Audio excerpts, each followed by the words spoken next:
Hi, guys. Michael Winn, Chief Digital Officer of Digital Ops, a division of RB Oppenheim Associates. And joined with me is Katie Lilly from Lilyfield Accounting Solutions. Thank you again. Always Katie. A pleasure to be here. Yeah, so I'm really not looking forward to this episode. I know. I just commented. Ugh. Yeah, so this is the chapter that's getting Michael. So last week was the chapter that got me, and this week's the chapter that got Michael. So it'll be interesting to dive into Michael's vulnerability here. Yeah. So guys, if you're following along with us, you know that chapter 3 really starts off with the title of the vision component, and I love the subtitle. Do they see what you're saying? And I think that's an interesting phrase. And I got excited when I first saw the chapter title because I feel like I am a vision person. I do feel like I have the ability to sort of paint the idea that there is a vision, a greater purpose, a larger purpose, and then, get people fired up about finding their role inside of it and then helping people do that. But that's not what this chapter is really about. Wow. And so it's easier to do it for other people than it is for your own organization. So really, the chapter breaks down and it starts about like these really 3 core questions. And we're really going to break down just the first 2 today, which talks about what are your core values and what is your core focus. So let's jump right into it. When we're talking about what is your core values, the book had an interesting recommendation, and it said if you could clone 3 people and go into market domination, who would you want to take? Right. So pick the first 3 people, and preferably those people that you want to take would come from the organization. Right, who you have already. Yeah. Right. So if you're a one-man show or a 2-person show, you better be good. Yeah. So, obviously, if you have a larger team, then, the players on your team you have a better pool selection, right? Right. So, but I took it also from, I try to, think of, some of my clients that I love. I was like, which clients do I love and what are the traits that they have, or coworkers from the past. Coworkers that I've worked with before that I just was like, oh my gosh. Because I remember I worked at this insurance company years ago, probably over 10 years ago, and there were 2 interns that worked with me at the time. Sometimes I think about hunting them down on Facebook and offering them jobs because they were that great. So, right. I would use them as examples of what was it that was so great about them. Yeah. Well, that's a great point, Katie. I think that if you think about, people who are currently on your team or have been previously part of your team that have maybe gone on to do more successful things, I think the thing that some companies may struggle with is they have a set of core values that they want to be, but they actually aren't. They're out of integrity. I like that. That's interesting. Because everybody wants to be honest.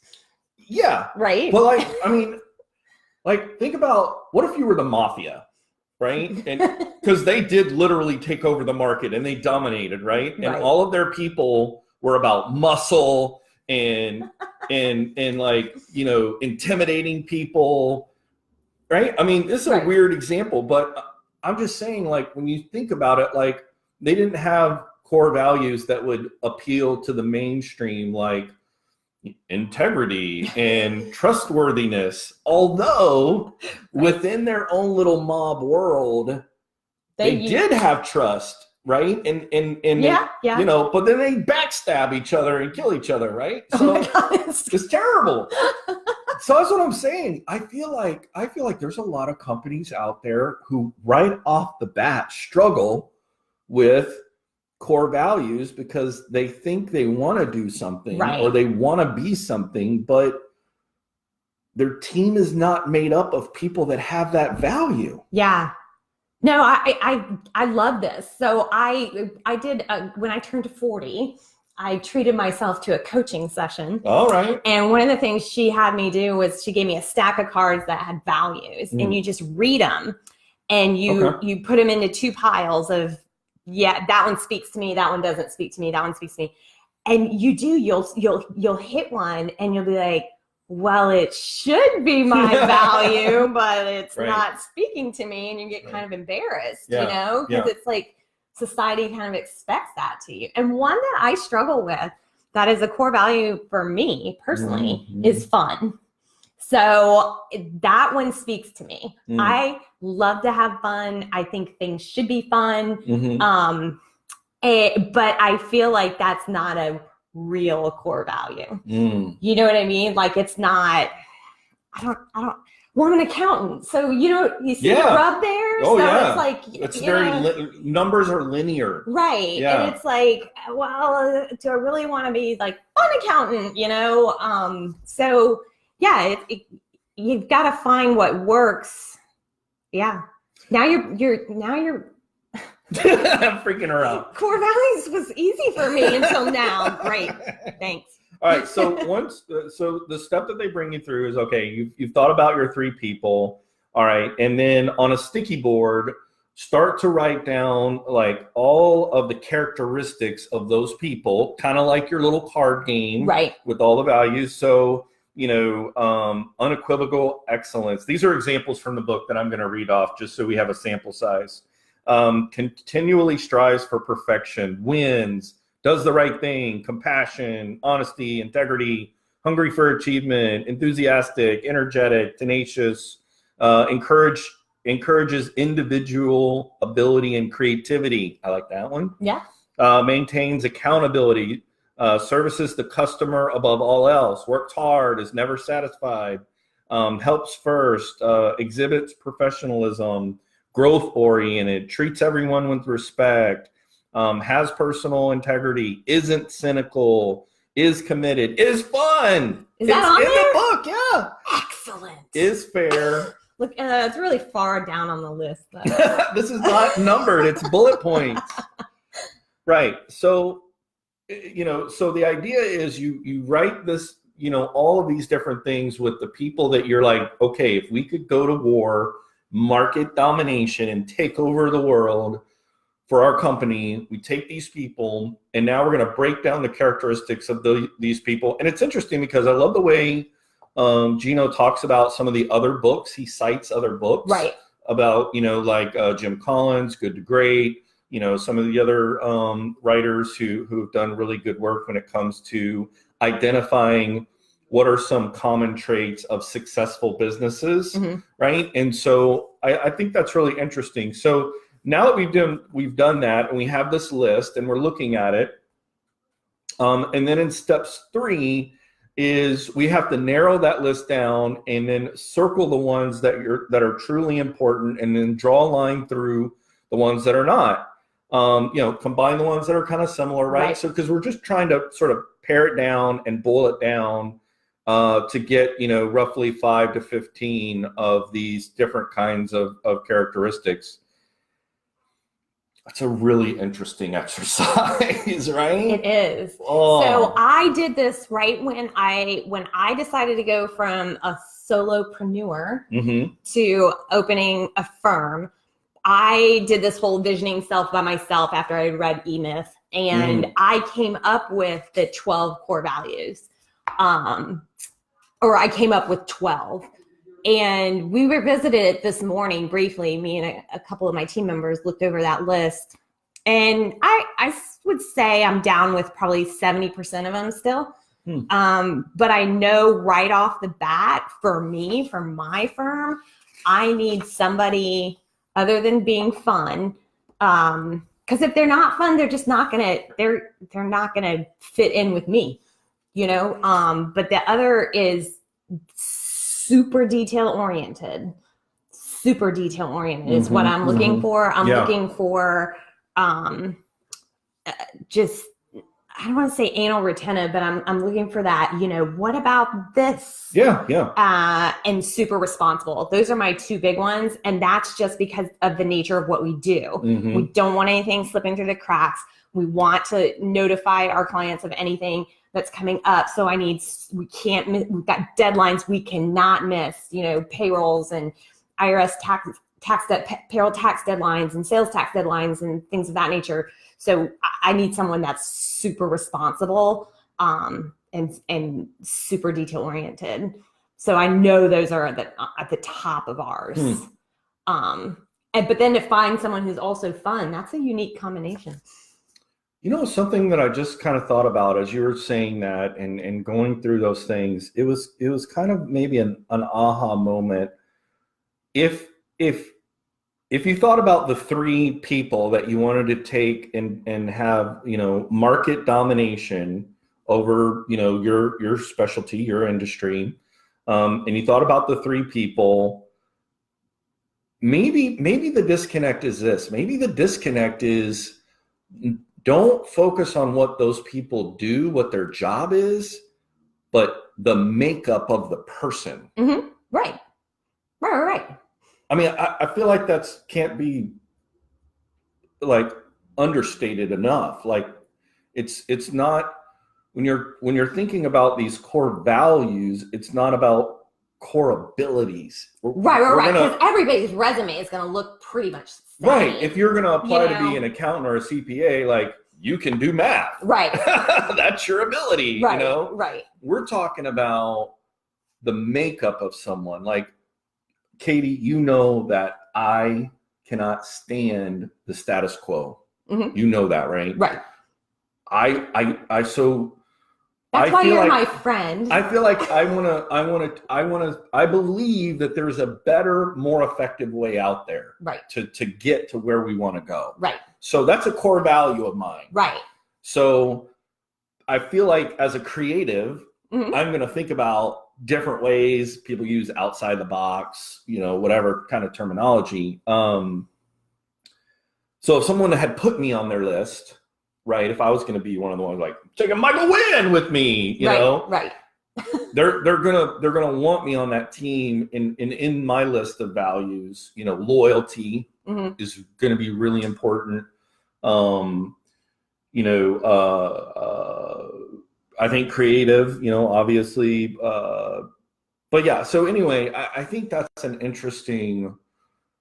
I think some people are going to sit down and do this exercise, and they're accidentally going to put abilities in with the characteristics and not understand the difference between the two. Yeah, and I agree. And what I was talking about before we started today, one of the reasons I really like the core values, and it gets into it more in the next chapter, in the people chapter, mm-hmm. but once you have that list of core values, you can actually use that list to take into an interview with you to kind of identify whether that person has those core values. And so you can craft your questions to kind of search for that, because like Michael said, if they've made it to the interview stage, they probably have the ability, right? They have the ability. And if you've got a good system of training, you can train them to do, in my case, bookkeeping, in your case, marketing.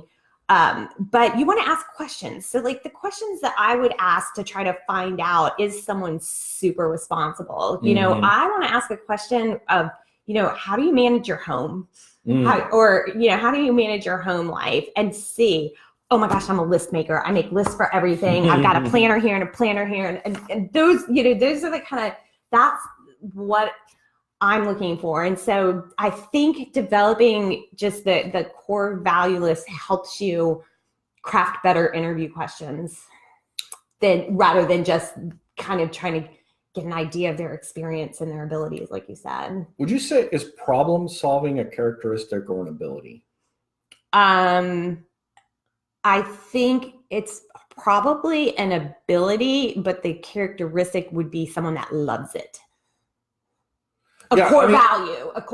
Yeah. If problem solving is a core value, it would mean it was core to your business. So you've got a type of business that someone to really, like maybe for a manager, like if you're trying to hire a manager. I do. I feel like that's a gray area because I feel like it is a character. Like there are just some people who cannot solve their way out of a paper bag, right? They just don't have it in them to. They don't even know where to start, right? Right. So I guess it's an aptitude, and if it's an aptitude, then maybe it's an ability. But anyway, nevertheless, I mean, I feel like, you know, that's absolutely, if I were to think about my core value, like I can't be who I am without that. Right. Because that everything that I'm doing, I'm trying to figure out a way to get around the status quo. So I'm problem solving. So it's doing. So I guess it is ability. All right.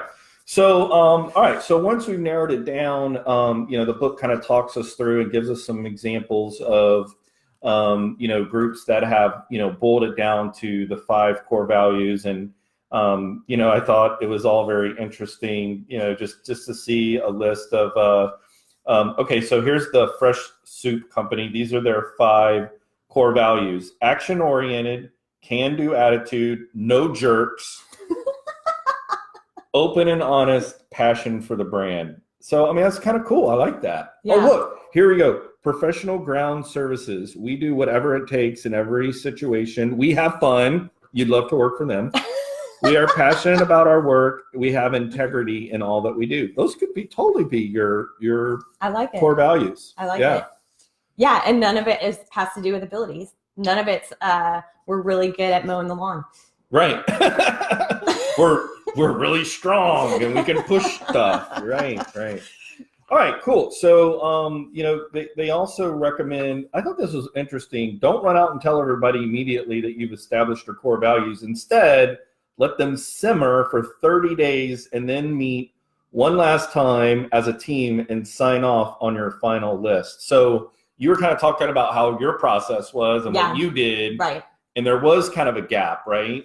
Yeah, and actually, so we have that list, but we have our next EOS, our leadership team EOS meeting is the 29th of March. So it's coming up in 2 weeks.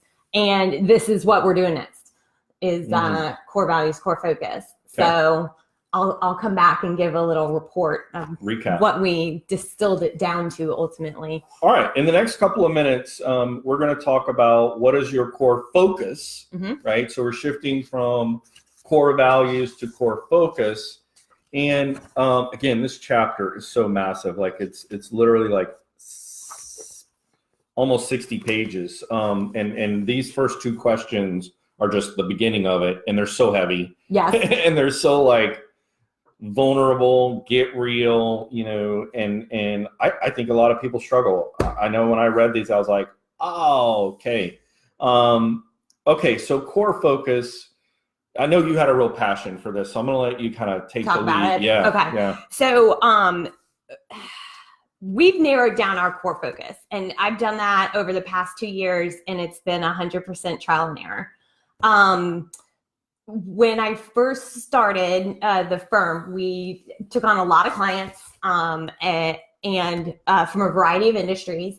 And some of our clients would be on QuickBooks Online. Some of our clients were QuickBooks Desktop. And I think I had one client that was on some completely other accounting system. And then I also had clients that were like, please do my taxes. I don't have a tax accountant. Can you just do my taxes? I don't want to go anywhere else. We trust you. You have our books.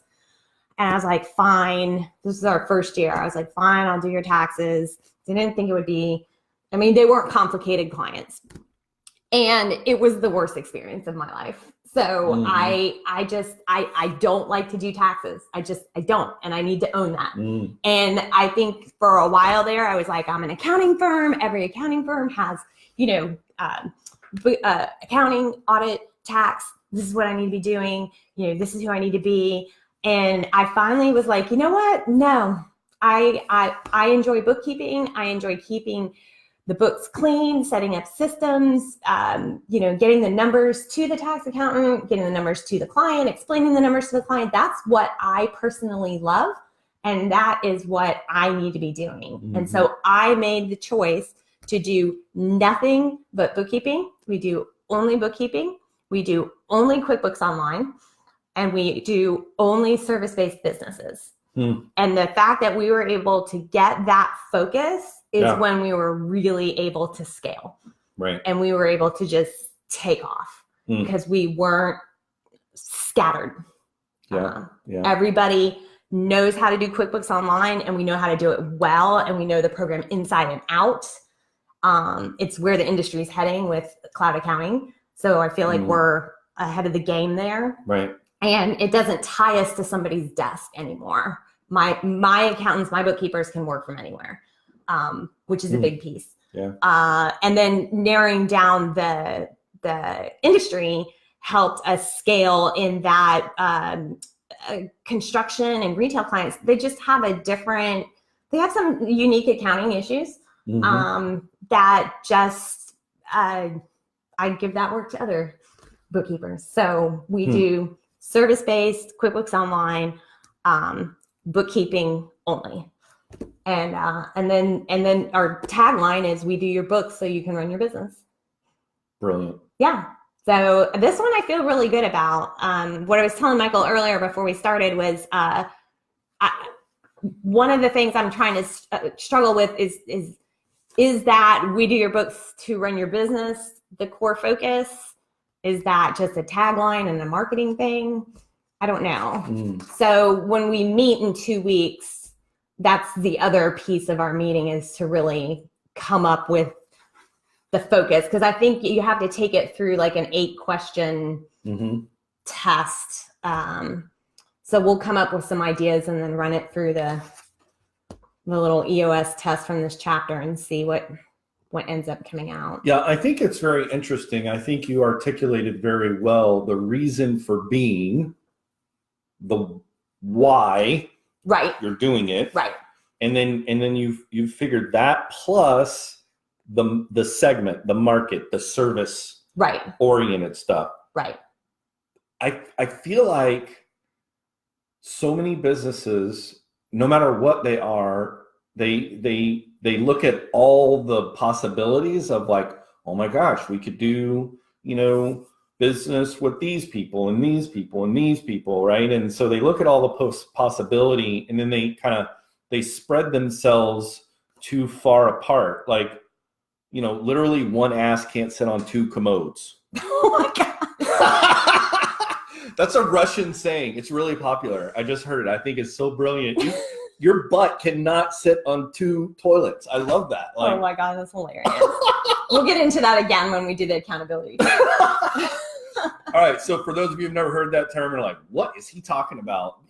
It's talk about spreading yourself too thin. And I think for agencies, especially, because there's so many different ways that we can do digital marketing, we can do social media, we can do email marketing, we can do website landing pages, we can do, all the things. And then you throw traditional media in there, with billboards and TV and radio and all of those other overpriced mediums. But nevertheless, there's lots of different stuff. And so I think that there's been a lot of agencies who've tried to be that one-stop shop, and try to be able to provide that. And I feel like that's a really tricky bag of tricks. And it's not in line with successful businesses who actually get traction, who have decided, okay, this is what we do, and this is who we do it for. Right. And then when you sit down and you talk with the client, and it becomes very obvious to you in your little discovery session with them that they don't agree with what you do, and they don't fit who the people are you want to do it for. Right. Yeah. Right. And so to have the stomach and will to walk away from that deal, potential money earning for the company, that takes a lot of grit. Yeah, it does. There's a fear factor there for sure. Oh, they're going to find somebody else. They're going to go somewhere else. Yeah. That's okay. Right. It's okay. Right. Man, like I said, this is such a heavy chapter to get into. So I do like the way Gino kind of breaks down, okay, if you're going to try to really hone this in, here's 2 great questions.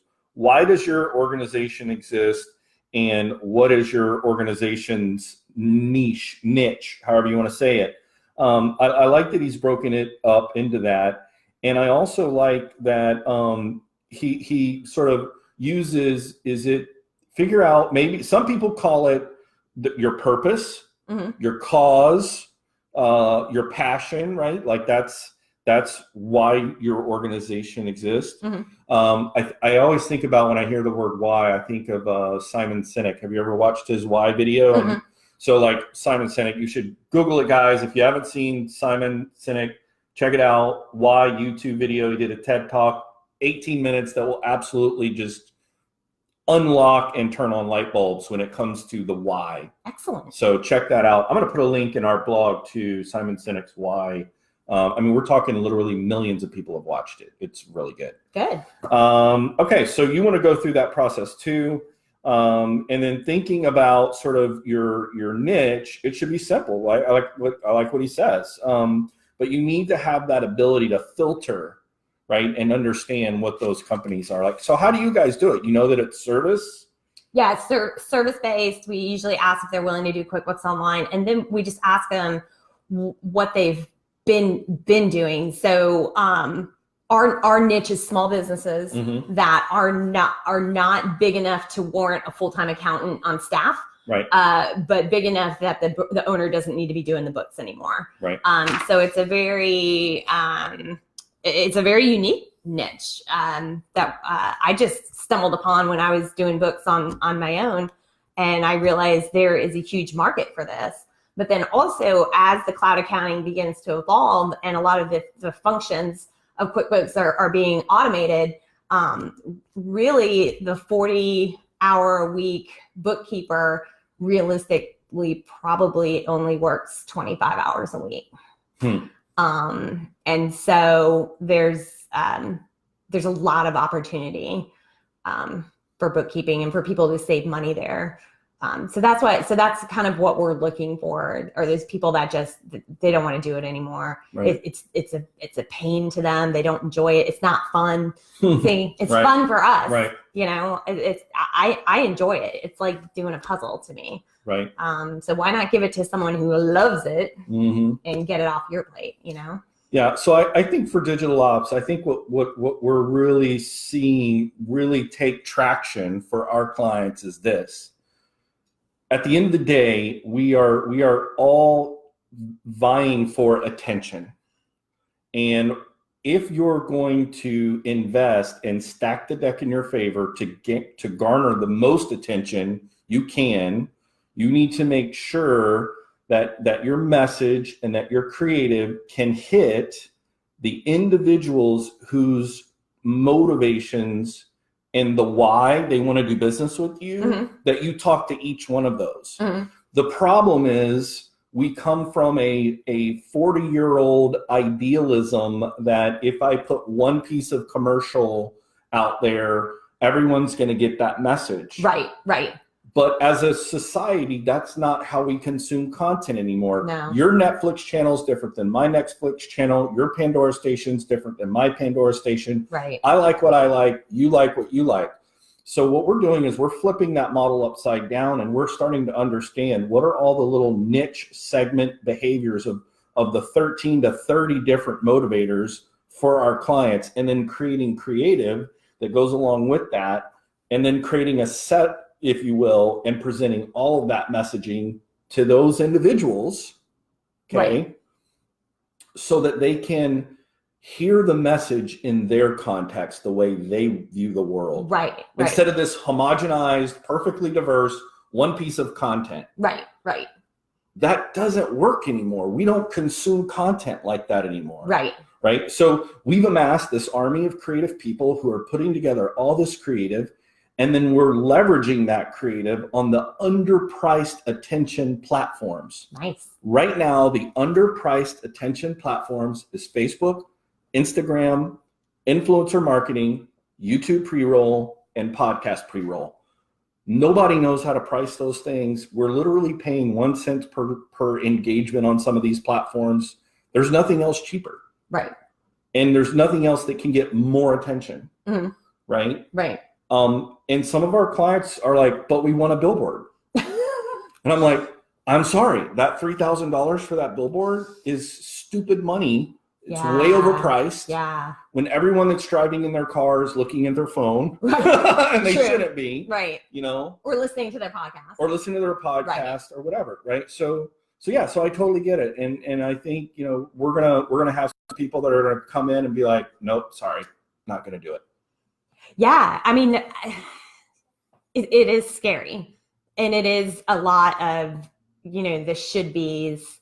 You know, because when I decided I didn't want to do tax, I was like, maybe I should hire a tax person, you know, and I went through that.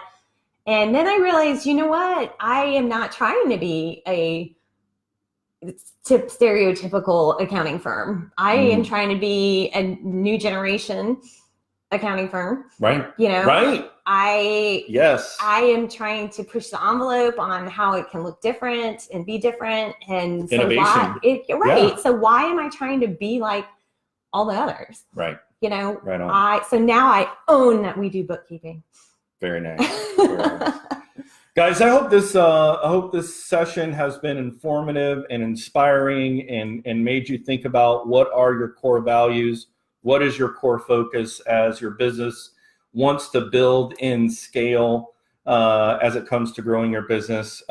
So next week, we're going to break down the rest of Chapter 3, the vision component. And again, Katie Lilly from Lilly Field Accounting Solutions, thank you for joining me. My name is Michael Winn. I'm the Chief Digital Officer of Digital Ops, a division of RB Oppenheim Associates. Thank you guys for joining us, and we'll see you next Friday for the next edition.